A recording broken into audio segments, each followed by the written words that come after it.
తిరిగి స్వాగతం. ప్రత్యేక హోదా ఇవ్వలేమని కేంద్రం చేతులెత్తేసింది. మరోసారి స్పష్టం చేసింది. రాజ్యసభలో ఈ మేరకు విజయసాయిరెడ్డి అడిగిన ప్రశ్నకు సమాధానమిచ్చింది.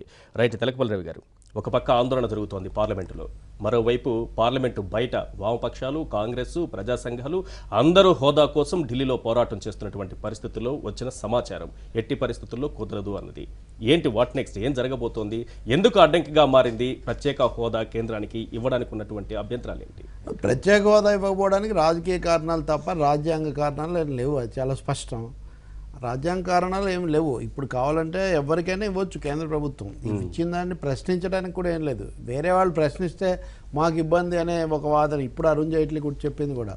అందుకని అనేక అర్హతలు ఉన్నాయి. రెండవది విభజిత రాష్ట్రంలో రెవెన్యూ లోటు అనేది అతిపెద్ద అర్హతగా ఉంది. అవును, అది ఉంది. అది ప్రత్యేక హోదా నిబంధనల్లో అది కూడా ఒకటి ఉంది. అది కాకుండా నేను చాలాసార్లు చెప్పినట్టు ఏపీకి లక్షణాలు కూడా కొన్ని ఉన్నాయి. కొండ ప్రాంతాలు, ఏజెన్సీలు ఇవన్నీ కూడా ఉన్నాయి. అన్నింటినీ మించి రెండు పెద్ద పార్టీలు కలిసి ఇచ్చినటువంటి హామీ ఉంది. ఆ హామీని చాలా నిర్దాక్షిణ్యంగా, నిష్కారణంగా కేవలం రాజకీయ కోణంలో బీజేపీ అమలు జరపలేదనేది చాలా స్పష్టం. అమలు జరపనప్పుడు ఇప్పుడు వాస్తవానికి ఇప్పుడు చెప్పడం ఏంటి, అరుణ్ జైట్లీ 2016 సెప్టెంబర్లోనే మేము ఇచ్చేది లేదు, భూస్థాపితం చేశారని నేను ఆ రోజు కూడా చెప్పాను. సేఫ్ బరియల్ ప్రత్యేక ప్యాకేజీ ఇచ్చినప్పుడే ప్రత్యేక హోదా కుదరదు, దానివల్ల వచ్చేవన్నీ మేము ఇస్తామన్నారు. అందులో రాయితీలు లేవనే ఒక కీలకమైన అంశం అప్పుడు మనం చర్చించాం. కానీ ప్రభుత్వం తెలియనట్టుగా నటించింది. కాబట్టి ఇప్పుడు ఆల్రెడీ రెండోసారి ప్రాణం లేదని రెండోసారి ప్రకటించడం తప్ప 2016లోనే కేంద్ర ప్రభుత్వం దాన్ని నిర్జీవంగా చేసింది. అందుకని ఇప్పుడు మీరు అన్నట్టుగా ప్రతిపక్షాలు ఆందోళన చేస్తున్నప్పుడు ఇప్పటివరకు ఆందోళన లేకుండా వాళ్ళతో సహజీవనం చేసినటువంటి తెలుగుదేశం ప్రభుత్వం, చంద్రబాబు నాయుడు ముఖ్యంగా, ఇంకా అది అలాగే ఉంటే ప్రజలు సహించలేరనే కోణానికి వచ్చి తను కూడా దాని గురించి ఆయన ఆందోళన చెందుతున్నారు. ఆయన దాని గురించి మాట్లాడుతున్నారు. మరి నిర్ణయం తీసుకుంటారా లేదా, ఇంకా దింపుడు కళ్ళ ఆశ ఉందేమో అనిపిస్తుంది ఆయన మాటలు. హోదా అయితే రాదనేది క్లియర్ గా కనిపిస్తోంది. ప్యాకేజీ కూడా కనిపించలేదు కదా. దాని గురించి కదా ఆందోళన, రెండు వైపుల నుంచి ఆందోళన, ఈ రెండు అంశాలకు సంబంధించి. ఈ ఒక్క విషయంలో నెగిటివ్ సైడ్ నుంచి బీజేపీ క్లియర్ గా ఉంది. నెగిటివ్ సైడ్ నుంచి రాదు, ఇవ్వము, మేము ఎప్పుడు చెప్పలేదు అనేది వాళ్ళు చాలా దృఢంగా.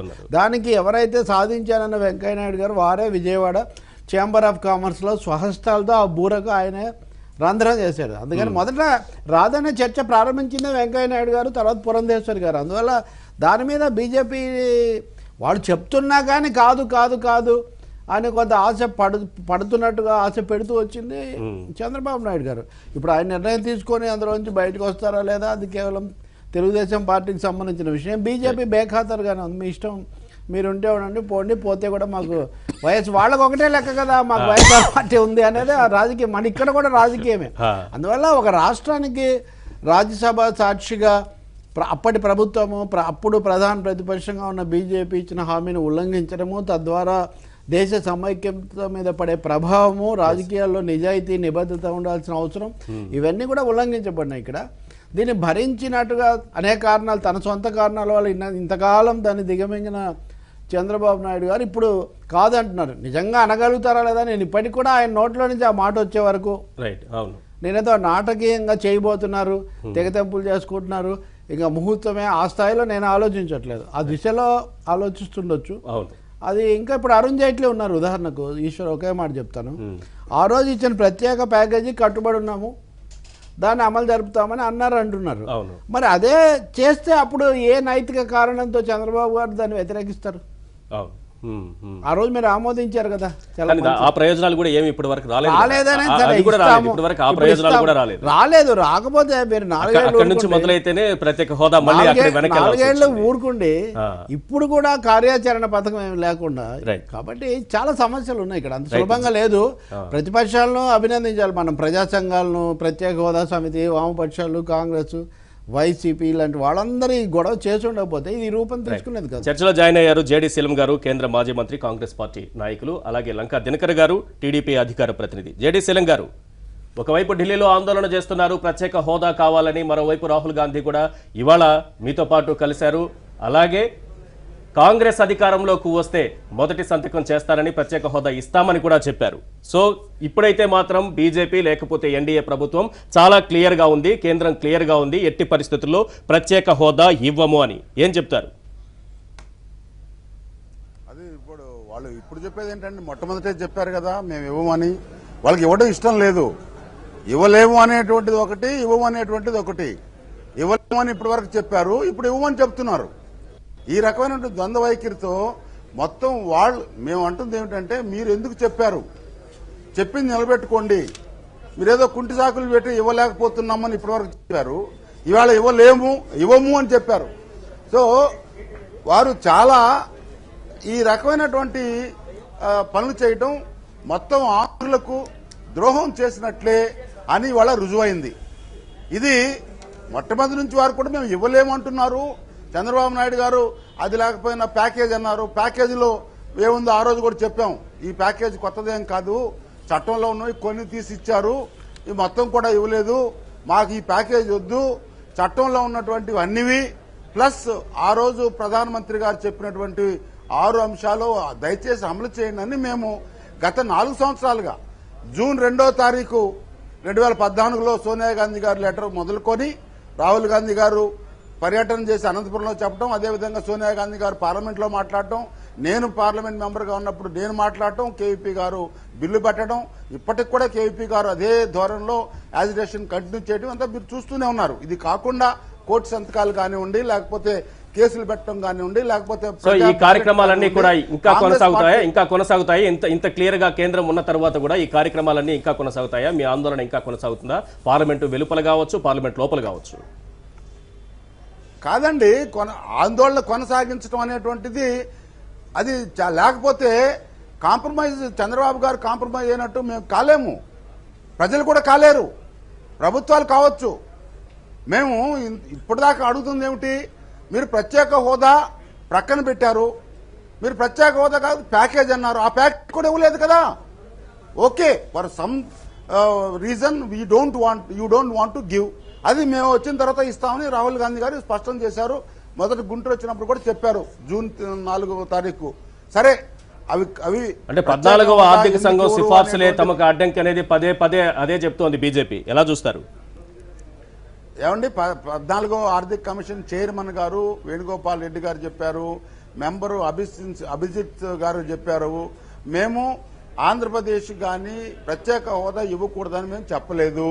తర్వాత మేము డబ్బులు కేంద్రం నుంచి రాష్ట్రాలకు డబ్బులు ఇచ్చేటప్పుడు వారి రెవెన్యూ లోటు చూసుకోమని అన్నాము, కానీ ప్రత్యేక హోదా ఇవ్వకూడదని ఎక్కడా చెప్పలేదని వారు అన్నారు స్పష్టంగా. తర్వాత మీరు 14వ ఫైనాన్స్ కమిషన్ ఏంటి, ఆ రోజు పార్లమెంట్లో నిండు పార్లమెంట్లో చేసినటువంటి వాగ్దానము, మీరు తిరుపతిలో బయట చేసినటువంటి వాగ్దానము ఏదో కుంటి సాకు, ఏదో సాకు చెప్పడానికి చాలా బాధాకరం, అభ్యంతరకరం వారు చెప్పేది. తర్వాత మీరు 14వ పే కమిషన్ ప్రక్కన పెట్టండి, ఇంకా చాలా కారణాలు చెప్పారు ముందు, ఇప్పుడు 14వ పే కమిషన్ అంటున్నారు. 14వ పే కమిషన్ నెవర్ సెడ్. తర్వాత 11 రాష్ట్రాలకి ఇప్పుడు కంటిన్యూ అవుతా ఉంది. దాని గురించి ఏమిటి, అన్ని ఇస్తున్నారు వాళ్ళకి. మన జీఎస్టీ మినహాయింపులు కూడా ఇచ్చారు, ఆ డబ్బులన్నీ మనకు మిగిలేవి కదా. ఇవన్నీ ఈ రకంగా ప్రతి స్టేజ్ లో కూడా ఆంధ్ర ప్రజలకు ద్రోహం చేస్తున్నటువంటి బీజేపీ ఏమనుకోవాలండి, ఏమని చెప్పాలి? రోజు ఇదేనా? రైట్, ఒక్క నిమిషం రామకృష్ణ గారితో మాట్లాడదాం. రామకృష్ణ గారు, విభజన హామీలు కావచ్చు, లేకపోతే ప్రత్యేక హోదా అంశం కావచ్చు, దీనిపైన ఢిల్లీలో ఆందోళన జరుగుతున్న సమయంలోనే చాలా క్లియర్ గా స్ట్రైట్ గా ప్రత్యేక హోదా ఇవ్వడం జరగదు అని చెప్పింది. అదే సమయంలో ప్యాకేజీకి మాత్రమే కట్టుబడి ఉన్నామని అంటూనే ఈశాన్య రాష్ట్రాలకు ఇచ్చినటువంటి రాయితీలు కూడా కుదరదు అని చాలా క్లియర్ గా చెప్పింది కేంద్రం. ముఖ్యంగా కేంద్రంలో అధికారంలో ఉన్న ప్రభుత్వం ఈ 3.5 సంవత్సరాల్లో మనం ఒకసారి పరిశీలన చేస్తే ఏ ఒక్క సమయంలో కూడా వారు మనల్ని సీరియస్గా తీసుకోవడం లేదు. మన రాష్ట్రాన్ని కానీ, మన రాష్ట్ర ప్రజలను కానీ, లేదా మన రాష్ట్ర ముఖ్యమంత్రిని కానీ ఏ ఒక్కరిని కూడా వారు ఖాతరు చేయడం లేదు. అందుకోసం మేము స్పష్టంగా చెప్తున్నది ఏమంటే, అరుణ్ జైట్లీ గారు ప్యాకేజీ ప్రకటించే సందర్భంలోనే ఆ రోజు ముఖ్యమంత్రి చంద్రబాబు నాయుడు గారు వాళ్ళని నమ్మి తప్పు పని చేశాడు. నిజంగా ఆ రోజు ఈ ప్యాకేజీ మాకు ఆమోదయోగ్యం కాదు, ఫిబ్రవరి 20, 2014 నాడు పార్లమెంట్లో ఏమైతే వాగ్దానాలు చేశారో, రాష్ట్ర విభజన బిల్లు ఆమోదించే సమయంలో ఏదైతే కేంద్ర ప్రభుత్వం చెప్పిందో అవి మాకు ఇచ్చి ఉండాలి అని ఆ రోజు గట్టిగా ఆయన చెప్పింటే ఒక వాయిస్ పోయిండేది. కానీ అది జరగకపోగా చంద్రబాబు నాయుడు గారు, వెంకయ్య నాయుడు గారు ఇద్దరు కూడా సీనియర్ నాయకులు అయి ఉండి కూడా వారు పదే పదే ప్రజల్ని కన్విన్స్ చేయడానికి, మభ్యపెట్టడానికి ప్రయత్నం చేశారు. తీరా ఇవాళ జరిగిందేంటి? ఈవెన్ ప్యాకేజీలో ఉన్న అంశాలైనా అమలు చేశారా? అమలు చేయడానికి ఎవరు అడ్డం వచ్చారు? ఎవరు అడ్డం రాలే. చివరికి ఎవరైతే నమ్మి వారి గురించి ప్రచారం చేశాడో ప్యాకేజీ మంచిదని చెప్పి ప్రచారం చేశాడు. ఆ ముఖ్యమంత్రి గారు కూడా ఇవాళ ఆయన కూడా అసంతృప్తికి గురై నేను సుప్రీంకోర్టుకు పోతానని చెప్పాల్సి వచ్చింది. పైగా తన ఎంపీలకు ఏం చెప్తా ఉన్నాడు, ఒకవైపేమో ఎన్డీఏలో భాగస్వామిగా మంత్రివర్యులుగా ఉంటున్నారు, మరోవైపేమో మీరు బాగా అల్లరి చేయండి, పార్లమెంట్లో నిలదీయండి, వెళ్ళలేకపోండి అని చెప్పి అదే చంద్రబాబు నాయుడు గారు చెప్తా ఉన్నారు. కాబట్టి ఏమంటే ఈ ద్వంద్వ వైఖరి వల్ల ఒక నిశ్చితమైన అభిప్రాయంతో లేనందువల్ల రాష్ట్రానికి అన్యాయం జరిగింది. నేను అనుకుంటా ఉన్నాను మోడీ గారు ఏమాత్రం కూడా మన రాష్ట్రాన్ని ఖాతరు చేయడం లేదు. వాళ్ళు ఇవాళ ఇంతకుముందు ఏమంటే అప్పటికి ఇప్పటికి ఒక మార్పు ఏమంటే ఇంతకుముందు రాష్ట్ర బీజేపీ నాయకులు పెద్దగా మాట్లాడేవాళ్ళు కాదు, ఎప్పుడైనా మాట్లాడినా కూడా వస్తుంది చేస్తారు అని చెప్పేవాళ్ళు. కానీ ఇప్పుడు ఏమంటే వారు కూడా అడ్డం తిరిగి మాట్లాడుతూ ఉన్నారు. అంటే ఒక రకంగా ఇది ఒక సెంటిమెంట్ గా మారినటువంటి పరిస్థితి కనిపిస్తుంది. సెంటిమెంట్ గా మారినటువంటి పరిస్థితి కనిపిస్తుంది. ఎందుకంటే అన్ని పక్షాలు ఒకవైపు ఉన్నాయి, కేంద్రం మాత్రం ఒకవైపు ఉన్నటువంటి పరిస్థితి. నేను ఇందులో మీరు ఈశ్వర్ గారు మీరు చెప్పేది ఏమంటే సెంటిమెంట్ అనేది ఒక వంతుకు ఒక కొద్ది మేరకు వాస్తవమే, కానీ దానికంటే మిన్నగా జరిగింది ఏమంటే ఒక దశలో నేను ఇవాళ బాగా పరిశీలన చేసి చెప్తా ఉన్నా, ఒక దశలో ప్రజలు కన్విన్స్ అయ్యారు. ఒక మేరకు ఏ మేరకు కన్విన్స్ అయ్యారంటే కేంద్రంలో వెంకయ్యనాయుడు గారు కీలక పాత్ర పోషిస్తున్నారు, రాష్ట్రంలో ముఖ్యమంత్రిగా చంద్రబాబు నాయుడు గారు ఉన్నారు, వారు చెబుతున్నారంటే వాళ్ళు ఆలోచించే చెప్తారు, రాష్ట్ర ప్రయోజనాలు వారే ఆలోచిస్తారు అని చాలామంది అనుకున్నారు. మాలాంటి వాళ్ళు మమ్మల్ని అడిగారు కూడా, ఎందుకంటే మీరు పదే పదే ప్రత్యేక హోదాని గట్టిగా పట్టుకున్నారు, దానికి మీరు వదిలిపెట్టరండి, వాళ్ళు ఏదో చేస్తున్నారు కదా అని కూడా కొంతమంది మమ్మల్ని ప్రశ్నించారు. కానీ ఇవాళ మార్పు వచ్చింది ఏమంటే ఇవాళ ఎక్సెప్ట్ బీజేపీ మినహా అన్ని రాజకీయ పార్టీలు కూడా రాష్ట్రానికి కేంద్ర ప్రభుత్వం అన్యాయం చేస్తుంది అనే భావనలో ఉన్నారు. ఇవాళ తెలుగుదేశం పార్టీ క్యాడర్నాలు పిలిచినా లేదంటే వాళ్ళ నాయకులతో మాట్లాడినా లేదా అన్ని రాజకీయ పార్టీలు ఇవాళ విత్ వన్ వాయిస్ రాష్ట్రానికి అన్యాయం జరిగిందని చెప్తా ఉన్నారు. కాబట్టి మేము ఇక్కడ ఉద్యమం చేపడతా ఉన్నాం. అంతేకాదు రేపు ఎల్లుండి కూడా మొత్తం రాష్ట్ర వ్యాప్తంగా కూడా నిరసనల ద్వారా మేము తెలియజేయాలనుకుంటున్నాం. 13 జిల్లాల్లో కూడా ఆందోళన కావచ్చు. ఒకే ఒక మాట, మీరు సెంటిమెంట్ అన్నారు, అది సెంటిమెంట్ కాదండి, ఆయింట్మెంట్ కూడా కాదు, కమిట్మెంట్. అది a commitment made on the floor of the highest legislature of the country. అదే రెండు ప్రతిపక్షం ప్రభుత్వ పక్షం కలిసి ఇచ్చిన అతి కీలకమైన కమిట్మెంట్. అది కూడా ఒక క్రూషియల్ జంక్చర్లో ఒక రాష్ట్రాన్ని విడదీస్తున్నటువంటి ఒక సమయంలో ఇచ్చినటువంటిది. కాబట్టి దాన్ని సెంటిమెంట్ అని అరుణ్ జైట్లీ కూడా అంటారు. సెంటిమెంట్ అరుణ్ జైట్లీ కమిట్ చేయించింది కూడా మీరు, కమిట్ చేయించింది కూడా మేమే అని మీరు ఘనంగా చెప్పుకున్నారు.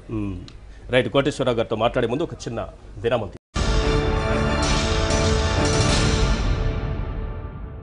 తిరిగి స్వాగతం. కోటేశ్వరరావు గారు, ఇంత ఆందోళన జరుగుతున్నా, ఇంత పెద్ద ఎత్తున ఉద్యమం జరుగుతున్నా, మొత్తం అన్ని పక్షాలు ఢిల్లీలోనే కూర్చొని కేంద్రం పైన ఒత్తిడి తీసుకొచ్చి ప్రత్యేక హోదా సాధించాలి, విభజన హామీలు సాధించాలి అనేటటువంటి పోరాటం చేస్తున్నా సరే చాలా క్లియర్గా చాలా సింపుల్గా ప్రత్యేక హోదా కుదరదు అని చెప్పడాన్ని ఎలా చూస్తారు?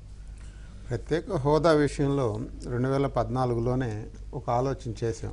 ఎందుకంటే తెలంగాణలో ఉన్న మండలాలు 6 మండలాలు ఏవైతే ఉన్నాయో తీసుకొచ్చి ఆంధ్రప్రదేశ్లో కలిపాం. ఆంధ్రప్రదేశ్లో కలపడం ఏంటంటే ఈ రాష్ట్రం అభివృద్ధి కోసం ప్రయత్నం చేయడం. మొదటి మంత్రివర్గ సమావేశంలోనే ఎన్నికలైన వెంటనే జరిగిన మంత్రివర్గ సమావేశంలో జరిగాం. అంటే మేము ఒకవైపు దీని విషయం మీద దృష్టి పెట్టి చేసినప్పటికీ వస్తున్న ఇబ్బందులను దృష్టిలో పెట్టుకొని మేము ఆ రోజే చెప్పాం ప్రత్యేక హోదా సాధ్యం కాకపోవచ్చు, ప్రత్యేక ప్యాకేజీ విషయం ఆలోచన చేద్దామని చెప్పనేసి ఇది కన్విన్స్ చేస్తూ వచ్చాం. ఆంధ్రప్రదేశ్ ముఖ్యమంత్రి కూడా అంగీకరించాడు. ఆయన కూడా 2016 నుంచి 8 సార్లు ప్రత్యేక హోదా విషయం మాట్లాడుతూ ప్రత్యేక హోదా కన్నా ప్యాకేజీ మేలు అని చెప్పన్నాడు. ఆయన అడిగిన తర్వాత జరుగుతున్న ఇబ్బందులు దృష్టిలో పెట్టుకొని మిగతా రాష్ట్రాల్లో వస్తున్న ఇబ్బందులు ప్యాకేజీ చాలా అద్భుతంగా ఉంటుంది, హోదా అవసరం లేదని ముఖ్యమంత్రి వెళ్ళి చెప్పారా? కేంద్రాన్ని అడిగారా? ఇప్పుడు మిగతా రాష్ట్రాల్లో వస్తున్న ఇబ్బందులను దృష్టిలో పెట్టుకొని ఎక్కడైతే హోదా కావాలని మాకు ప్రత్యేక రాష్ట్రాలు కావాలని ముందుకు వస్తున్నాయో దీన్ని దృష్టిలో పెట్టుకొని ఈ రాష్ట్రాలు ఇస్తూ పోతూ ఉంటే ఇబ్బందులు కలుగుతాయి, దీని విషయం మీద కన్విన్స్ చేస్తేనే మంచిదని ముఖ్యమంత్రి గారిని కన్విన్స్ చేసాం. మనం హోదా కన్నా ప్యాకేజీ మీకు సమానంగా మనం ఇస్తామని చెప్పనేసి ఆ రోజు చంద్రబాబు నాయుడు గారు కూడా అన్నారు, హోదా ఇస్తే నిద్రపోతే ఉపయోగం ఏముంటుంది, హోదా కన్నా మనం ప్యాకేజీ మేలని. ఎప్పుడు 2016లో. తర్వాత హోదా సంజీవిని కాదని ఆయనే అన్నాడు. రెండోసారి.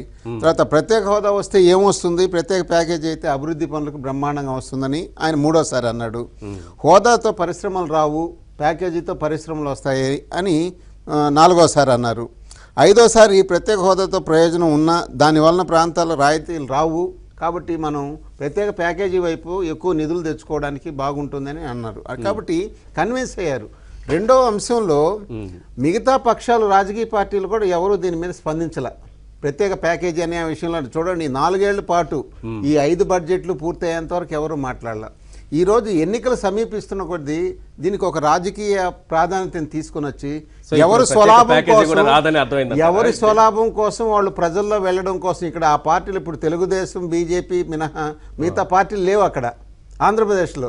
ఎవరు వాళ్ళ ప్రాధాన్యత కోసం ఈరోజు బీజేపీని బదనాం చేస్తూ ఈరోజు ప్యాకేజీ వస్తుంది, ప్యాకేజీ ద్వారా నిధులు వస్తాయి, దీని ద్వారా అభివృద్ధి చేసుకోగలం అని చెప్పన్నాం. విభజన చట్టంలో మనం 5 ఏళ్ల పాటు ఏదైనప్పటికీ కూడా అభివృద్ధి సాధిస్తామని చెప్పేది దృష్టి పెట్టుకున్నాం. అప్పుడు ఆ రోజు 10 ఏళ్ళు కూడా మనం అడిగాం. కాబట్టి 10 ఏళ్ల పాటు రాజధాని హైదరాబాద్ ఇచ్చింది.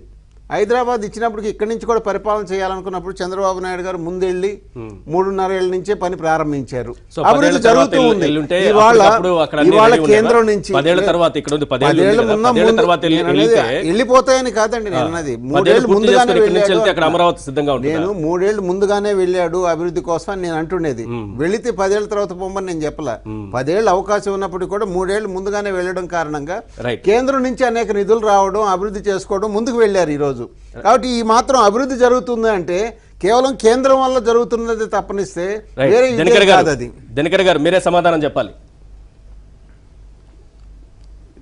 ఇక్కడ ఒకటి ఈశ్వర్ గారు చెప్పండి. ఇందాక పెద్దలు తెలకపల్లి రవి గారు చెప్పినట్టు ఏదైతే చట్టంలో పెట్టిన వాటితో పాటు ఆ రోజు చట్టంలో ఉన్నటువంటి ప్రతిష్టంభనల నేపథ్యంలో 6 హామీల్ని రాజ్యసభలో మన్మోహన్ సింగ్ గారు, పెద్దలు మన్మోహన్ సింగ్ గారు ఆ రోజు ప్రధానమంత్రి గారు కమిట్మెంట్ రూపంలో ఇవ్వడం జరిగింది. It is a right. ఎప్పుడైతే ఆ రైట్ని అప్రాపరేట్గా ఎక్సైజ్ చేయవలసిన వాళ్ళు చేయరో,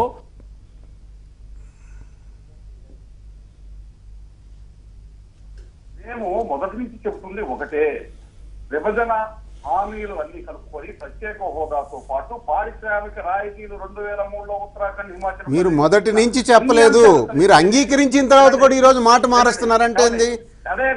ప్యాకేజీ అంగీకరించిన తర్వాత ఈ రోజు మళ్ళీ ప్రత్యేక హోదా అని చెప్పడం ఏంది? మాట్లాడలేదు వినండి. ఇదే ఈ రాంగ్ ప్రాక్టీస్ చేస్తున్నారు బీజేపీ వాళ్ళు. వినండి, మీరు మాట్లాడేటప్పుడు నేను మాట్లాడేది ఓపిక విన్నాను. ఏదైతే విభజన హామీలకి సంబంధించినటువంటి అన్ని అంశాలకి కలుపుకొని ప్రత్యేక హోదాతో పారిశ్రామిక రాయితీలు 2003లో ఉత్తరాఖండ్, హిమాచల్ ప్రదేశ్ ఇచ్చిన వాటి అన్ని కలిస్తేనే సంజీవని అని చెప్పడం జరిగింది. 29 సార్లు ప్రధానమంత్రి గారి దగ్గర తిరిగినా, వివిధ శాఖల మంత్రుల దగ్గర తిరిగినా, 2 సార్లు అసెంబ్లీలో యునానిమస్ గా రిజల్యూషన్ స్పెషల్ కేటగిరీ స్టేటస్ కోసమే పాస్ చేసి పంపించినారు. ఏంటి ఆ కమిట్మెంట్? ఏం కావాలని అడిగాము? దానికి కేంద్ర ప్రభుత్వం దగ్గర నుంచి వచ్చేటటువంటి పెద్దలు దినకర్ గారు సమాచారం వినండి సార్, వినండి. కాదు దినకర్ గారు, చిన్న క్లారిటీ ఇవ్వండి. ఏమండి, ఇక్కడ ఎవరు కొత్త విషయాలు చెప్పలేదండి. దినకర్ గారు, నేను ఈశ్వర్ని మాట్లాడుతున్నా, ఒక చిన్న క్లారిటీ ఇవ్వండి. వినండి సార్, ఇదేంటి మీరు వాళ్ళ 5 నిమిషాలు మాట్లాడితే నన్ను 2వ రౌండ్ లో కూడా కాదు కాదు మీరు చెబుతున్న దాంట్లోనే పారిశ్రామిక రాయితీల అంశానికి సంబంధించి చట్టంలో ఏం పేర్కొన్నారు? పారిశ్రామిక రాయితీలు అన్నారా, కేవలం రాయితీలని పెట్టి తప్పించుకున్నారా? ఏం జరిగింది అక్కడ? ఏమన్నారంటే ఏ పారిశ్రామిక పురోగతి కోసం సెక్షన్ 94 సబ్సెక్షన్ 1లో రాయితీలు ఇవ్వాలి అని మెన్షన్ చేశారు. ఏ రాయితీలు ఇవ్వాలని చెప్పలేదు. చెప్పని క్రమంలో ఆ స్పష్టత కోసమే 2003లో ఉత్తరాఖండ్, హిమాచల్ ప్రదేశ్ లో ఇచ్చిన రాయితీలే కావాలి అని మేము అడగటం జరిగింది. ఇది స్పష్టమైనటువంటి అయితే 2003లో హిమాచల్ ప్రదేశ్, ఉత్తరాఖండ్ ఇచ్చారు. 2003లో ఇచ్చారని చెప్తున్నారు కదా. ఈ విధంగా కోటేశ్వరరావు గారు ఏమండి కోటేశ్వరరావు గారు తర్వాత మాట్లాడొచ్చు. ఇప్పుడు మాట్లాడితే అర్థం ఏంటంటే నేను చెప్పే వాస్తవాల్ని అనగదొక్కే, వాస్తవాలు రాకుండా ఉండాలనేటువంటి ప్రయత్నం అది చెయ్యొద్దు. గొంతు నొక్కొద్దు. హక్కుల్ని నొక్కారు, గొంతు నొక్కొద్దు. ఇప్పుడు చెబుతున్నాను, ఏదైతే వారు పదే పదే కేంద్రం నుంచి వచ్చినటువంటి నాయకులు కానీ లేకపోతే బీజేపీ నాయకులు కానీ ఒకసారి 14వ ఆర్థిక సంఘం చెప్పిందన్నారు. నేనే 3.5 సంవత్సరాల క్రితం నేనే వివిధ ఛానల్లో లైవ్లో 14వ ఆర్థిక సంఘం సిఫార్సులు మొత్తం క్షుణ్ణంగా పరిశీలించిన తర్వాత ఏ నిబంధన ప్రకారం ఏ పాయింట్ దగ్గర ఎక్కడ వద్దని చెప్పిందో ఒకసారి చూపించమంటే పత్తా లేకుండా పోయారు. తర్వాత నీతి ఆయోగ్ ఇవ్వద్దన్నారు. నీతి ఆయోగ్ ఇవ్వద్దని చెప్తే నీతి ఆయోగ్కి అసలు ప్రెసిడెంట్ ఎవరు, చైర్మన్ ఎవరు? ప్రధానమంత్రి, సాక్షాత్ ప్రధానమంత్రి. ఇవన్నీ అంశాలు మేము ప్రస్తావించాం. అయితే వాళ్ళు ఏం చెప్పారు? మేము ఒప్పుకున్నామా? 2017 తర్వాత ఏ రాష్ట్రానికి ప్రత్యేక హోదా ఇవ్వము, ఉన్న రాష్ట్రాలకి తీసేస్తాము, జీఎస్టీ వస్తుంది, రాయితీలు కూడా ఇచ్చేటటువంటి పన్ను రాయితీలు అవకాశం లేదని చెప్పిన తర్వాత గాలికి వదిలేక ఈ రాష్ట్రాన్ని పరిపాలిస్తున్నటువంటి మేము ఫోర్స్గా ఒప్పుకున్నాము. ఒక లిస్ట్ ఇచ్చారు 2016 సెప్టెంబర్ 8న. ఆ లిస్టుకి సంబంధించినటువంటి అంశంలో బేరీజు వేసుకున్నాక మీరు చెప్పినటువంటి 2017 తర్వాత ఎక్కడ ఉన్నాం అన్నప్పుడు అది బెటర్గానే కనపడింది. కానీ ఈ 1 సంవత్సరం గడిచిన తర్వాత ఒక్క పైసా కూడా దాని నుంచి నిధులు విదిలించినటువంటి దాఖలాలు లేవు. ఇప్పుడు చెబుతున్నటువంటి పెద్దలందరూ కూడా కనీసం ప్యాకేజీలో అయినా స్పెషల్ సెంట్రల్ అసిస్టెన్స్కి ఇచ్చిన దానిలో అయినా రూపాయి ఇది ఇచ్చారా? ఇది లేకపోతే మీరు ప్రత్యేక హోదాకి ప్రత్యామ్నాయంగా చెప్పినటువంటి స్పెషల్ సెంట్రల్ అసిస్టెన్స్నే మీరు ఫుల్ఫిల్ చేయకపోతే ఇంకో ప్రత్యామ్నాయంకో వెళ్ళవలసినటువంటి పరిస్థితికి వెళ్ళింది. ఇవాళ మీరు ఏదైతే కమిట్మెంట్ ప్రత్యేక హోదా ఇవ్వడం కుదరదని చెప్పి 2017 తర్వాత ఉన్న రాష్ట్రాలకి ఎక్స్టెండ్ చేశారు. రాయితీలు 10 సంవత్సరాలు 2027 వరకు ఎక్స్టెండ్ చేశారు. అదే విధంగా లేటెస్ట్ బడ్జెట్ ని కూడా ఒకసారి చూడండి. మీరు చెప్పారు, ఏం చెప్పారు? 60-40% సాధారణ రాష్ట్రాలకు చెప్పి 90-10% ఇతర రాష్ట్రాలకు చెప్పారు. ప్రత్యేక హోదా ఉన్న రాష్ట్రాలకి హోదా ఇవ్వలేకపోతే 90-10% ఆ హెల్త్ ఇన్సూరెన్స్ స్కీమ్ కి ఈ బడ్జెట్ లో చెప్పిన దానికి ఎట్లా ఎక్స్టెండ్ చేశారు మీరు? ఈ విధంగా అబద్ధాలు చెప్పి మీరు మమ్మల్ని మోసం చేసి దాన్ని కంటిన్యూ చేస్తూ ఇవాళ మీరు ఇచ్చినటువంటి హామీని దానికి సంబంధించిన దాన్ని తూట్లు పొడిచి నందువల్ల ఇవాళ ప్రత్యేక హోదా మీరు ఏదైతే ఇవ్వడం కుదరదని ఇస్తున్నారో ఇవ్వాల్సిందే ఇవాళ ఆంధ్రప్రదేశ్ కి అనేటటువంటి నిర్ణయంతోనే మేము ఫెయిల్ అయ్యారు. ఈశ్వర్, నేను కోటేశ్వరరావు గారి మాటలు తర్వాత దినకర్ గారి మాటలు ఇద్దరితో కూడా కొంత విభేదించగలదు. వీరు అంటున్నారు కదా ఏమంటే ఇంతవరకు ఎవరు అడగలేదు, ఎన్నికలు దగ్గరకు వచ్చాయి కాబట్టి అడుగుతుంది. ఇది చాలా పొరపాటు. అసలు అప్పటికే బంద్ జరిగి గొడవ అయింది కాబట్టి అప్పటికప్పుడు దీన్ని చల్లబుచ్చడం కోసం ఒక ప్యాకేజీ ప్రహసనం నడిపించారు. అది దానికి ముందే బంద్ జరిగింది, బంద్ జరిగింది, ఇదంతా అయింది హోదా అని. ఇప్పుడు మోసం చేసిన దోషం మోసం చేసింది బీజేపీ లేదా కేంద్రం అనుకుంటే తప్పకుండా దాన్ని నమ్మించిన దోషం తెలుగుదేశం కూడా చెప్పలేసుకోవడం చాలా మంచిది. మేము పొరపాటు చేశాము అని వారు ఇప్పుడు చెప్తున్నారు. మాట వినండి సార్ ప్లీజ్. వినమన్నారు, వినండి. మీరు కూడా మీరు వినమన్నారు, విన్నాం. మీరు కూడా వినండి, మీరు కూడా వినండి. ప్యాకేజీని సమర్థిస్తూ మీరు వినమన్నారు, మేము విన్నాం. ప్యాకేజీని స్వాగతిస్తూ చంద్రబాబు గారు చేసిన ప్రసంగాల జాబితా దగ్గర ఉంది. కొంతమంది అనవసరంగా గొడవ చేస్తున్నారని ఆయన గుంటూరు జిల్లాలో మోడల్ రైల్వే పోలీస్ స్టేషన్ ఆవిష్కరిస్తూ ఎంత తీవ్రంగా మాట్లాడారు. వెంకయ్యనాయుడు గారు హోదాను మించిన ఆదా అని ఒకటే సోదా, ప్రజల పట్టించుకోలేదు ప్రజల బాధ అని, హోదాను మించిన ఆదా అని వీళ్ళు కాయినింగ్లు చేసి రాష్ట్రం అంతా తిరగలేదా? దానికి వాళ్ళు కూడా వంత పాడలేదా? కాబట్టి ఇప్పటికైనా సర్దుకుంటే మేము నమ్మాము, మాది పొరపాటు మీరు చెప్పండి. కానీ ఇప్పుడు హఠాత్తుగా విపరీతంగా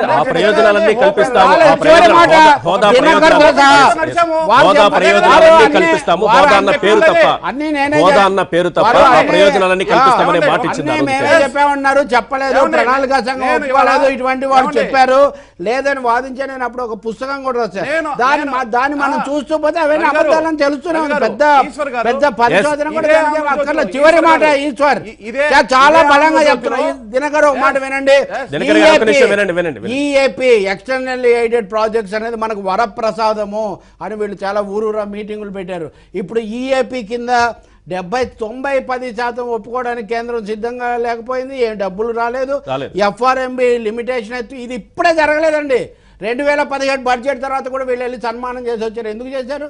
ఇప్పుడైనా కానీ చూటిగా చెప్పండి. ఇంకా దింపుడు కళ్ళం ఆశలు ముఖ్యమంత్రి గారి మాటల్లో కనిపిస్తుంది.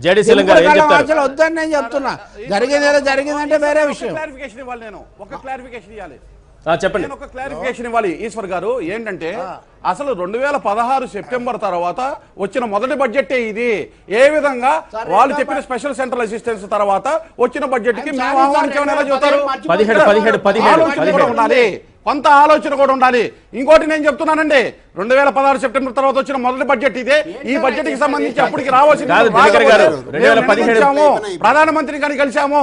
2017 బడ్జెట్ మర్చిపోయినట్టున్నారు. స్పెషల్ సెంట్రల్ అసిస్టెన్స్ వచ్చిన తర్వాత సంగతి చెబుతున్నాను. ప్రామాణికమైన పాయింట్ అది కదండి. అలాగే ఒక్క నిమిషం సార్, ఆ రోజున వాళ్ళు 2017 తర్వాత హోదా ఉండదు, నిజంగా ఉండదు అన్నప్పుడు అది మంచిదే. కానీ ఇంప్లిమెంట్ చేయకపోవటం వల్ల కదా ఇబ్బంది. ఇంప్లిమెంట్ చేసేటది ఇబ్బంది లేదు, ఆ ఇంప్లిమెంట్ చేయకపోవటం వల్ల ఇబ్బంది. సీఎం గారు చెప్పండి. ఇద్దరు కలిసి నాటకాలు ఆడి తెలుగు ప్రజల్ని మోసం చేస్తూ ఇంకా ఒకరి మీద ఒకరు దుమ్మెత్తి పోసుకుంటారు. ఎందుకండి మీరు పబ్లిక్ గా అపాలజీ చెప్పండి. తెలుగు జాతి ద్రోహం మోసం చేశారు. ఆంధ్ర ప్రజలకు ద్రోహం చేశారు ఒక కాంగ్రెస్ పార్టీ. దాన్ని మాట్లాడతారా? మీరు దానికి ఒప్పుకున్నారు, అడిగారు, ప్రచారం చేశారు, హామీ ఇచ్చారు. ఎన్నికల నోటిఫికేషన్ అప్పుడు జీవోలు ఎందుకు తీసుకురాలేకపోయినారు? 5 రోజుల ముందు ఎందుకు కూర్చోలేకపోయారు? ఈ సమస్యకి మూల కారణం వాళ్లే కదా. మేము మొదటి నుంచి చెప్తున్నాం, ప్యాకేజ్ అనే పాయింట్ మీద చెప్తున్నాం. ఎప్పుడు ప్యాకేజ్ పాయింట్ ఎప్పుడు వచ్చింది? ప్యాకేజ్ పాయింట్ ఎప్పుడు వచ్చింది? 2016 సెప్టెంబర్ వరకు హోదానే ఉంది. ఆ రోజున పరిస్థితులు వేరండి. కేంద్రంలో అధికారంలోకి వచ్చిన తర్వాత వచ్చిన సమస్యల ఆధారంగా మనం చెప్పుకొస్తున్నాం తప్పనిస్తే ఆ రోజు ఈ రోజు అని తేడా ఏం చెప్పడం లేదు. ఉన్న వాస్తవాలనే చెప్పాం. మేము ప్రజల ముందు కన్విన్స్ చేయడం కోసం ప్రయత్నం చేస్తున్నాం. మీరు బీజేపీ ఎన్నికల ప్రణాళికలో వాగ్దానం చేశారా లేదా? శీలం గారు తప్పు మీదే అన్నట్టుగా మాట్లాడుతోంది బీజేపీ. ఎవరిది? వాళ్ళకి అసలు ఏమన్నా మాట్లాడేటువంటి అర్హత ఉన్నదా బీజేపీకి? కాంగ్రెస్ వాళ్ళకే ఉందండి, ఇంకెవరికి లేదు. ఈ దేశంలో 70 ఏళ్ళుగా మీరు ఏం చేశారనేది అందరికీ తెలుసు. అబద్ధాలు మీరు అబద్ధాలు కోరు. మీ చరిత్రబద్ధం, మీరు చెప్పే అబద్ధాలు. మీరు కాంగ్రెస్ కున్నంత చరిత్ర మాకు లేదండి. ఇక్కడ కాంగ్రెస్ చరిత్ర ప్రతి ఒక్కరికి తెలుసు. చిన్నపిల్లలు అడిగినా చెప్పేస్తారు.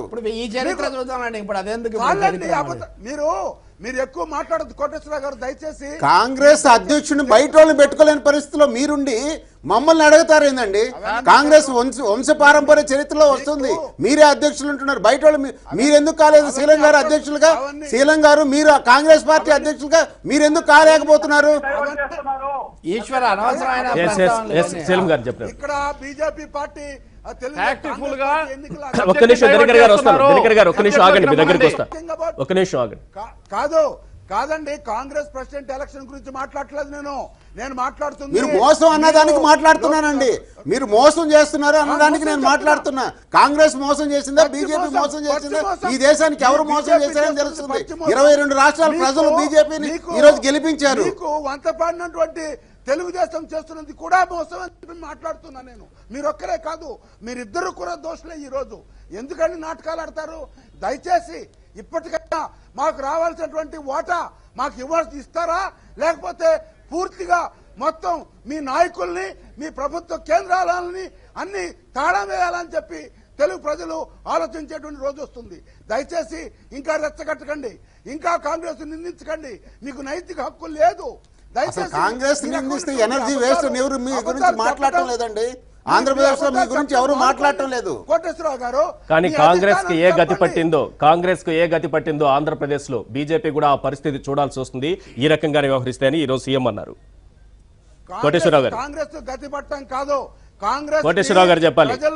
కాంగ్రెస్ అంటున్నారు కదా, ముఖ్యమంత్రి గారు విచక్షణకే వదిలేస్తున్నామండి ఆ మాటల్ని.